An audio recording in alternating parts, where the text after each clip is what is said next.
juga pengurus Musholla Nurul Yakin.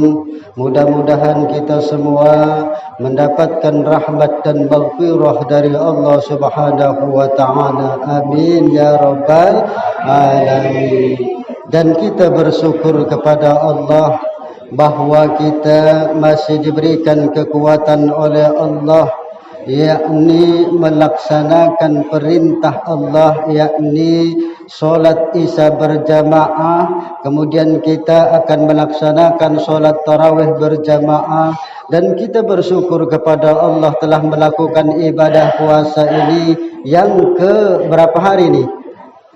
Sudah 27 apa 28? 28. Apa besok lebaran kita?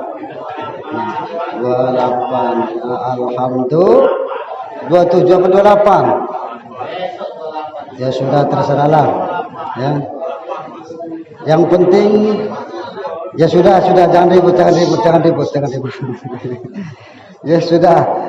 Terserah, 28 27 terserah.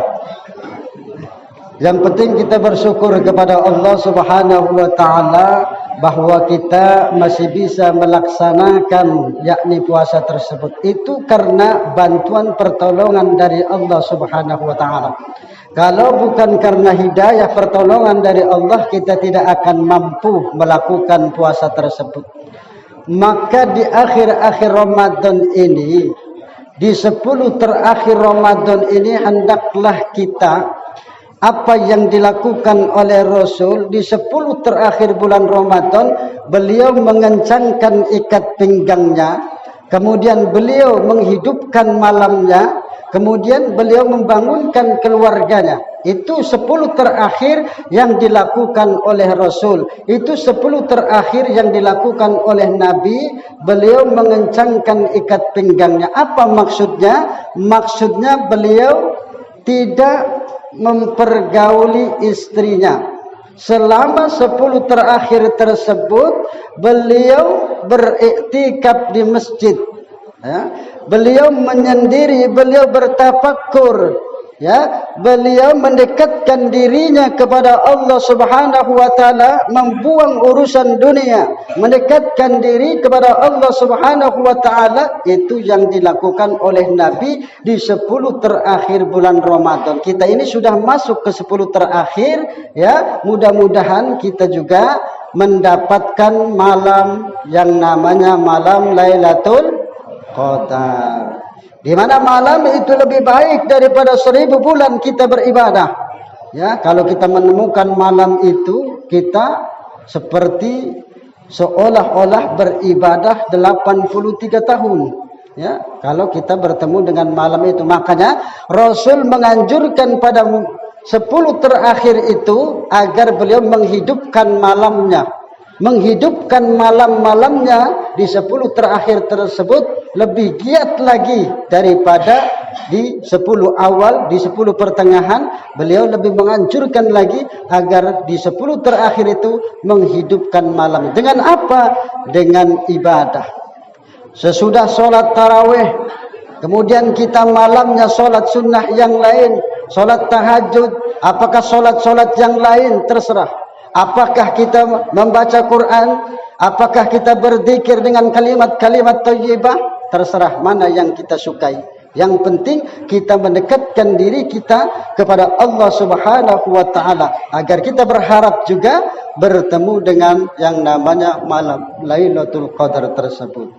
Ini yang dilakukan oleh Nabi di 10 terakhir bulan Ramadan. Beliau membangunkan keluarganya untuk apa? Untuk melakukan sholat, untuk melakukan sholat sunnah, ya, sholat sunnah tahajud, sholat sunnah yang lainnya, membaca Quran, berzikir bersama sekeluarga di rumah atau di masjid atau di musola. Ini yang dilakukan oleh Nabi di 10 terakhir. Maka Bapak dan Ibu, kita ini sudah memasuki hari-hari akhir di bulan Ramadan. Jangan lupa kita membayar zakat, ya. Jangan lupa kita membayar zakat. Kalau kita tidak membayar zakat, maka puasa kita akan terkatung-katung, akan tergantung antara langit dan bumi.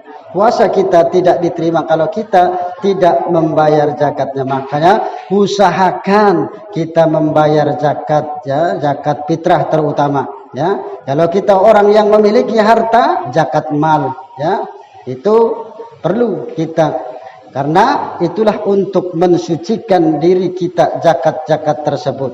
Makanya jangan sampai juga kita berusaha, jangan sampai menjadi orang yang bangkrut. Tahu orang yang bangkrut? Jangan sampai kita di bulan Ramadan, bulan puasa, kita juga termasuk orang yang bangkrut. Atadruna manil muflis, kata Nabi, tahukah kalian orang yang bangkrut itu, kata Nabi?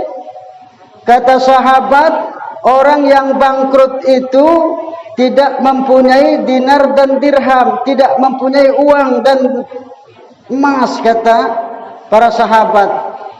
Dijawab oleh Nabi, bukan itu, orang yang bangkrut itu adalah orang yang membawa puasanya, orang yang membawa solatnya, orang yang membawa zakatnya, tetapi dia tidak mendapatkan apa-apa untuk menebus kesalahan-kesalahannya sewaktu dia di dunia.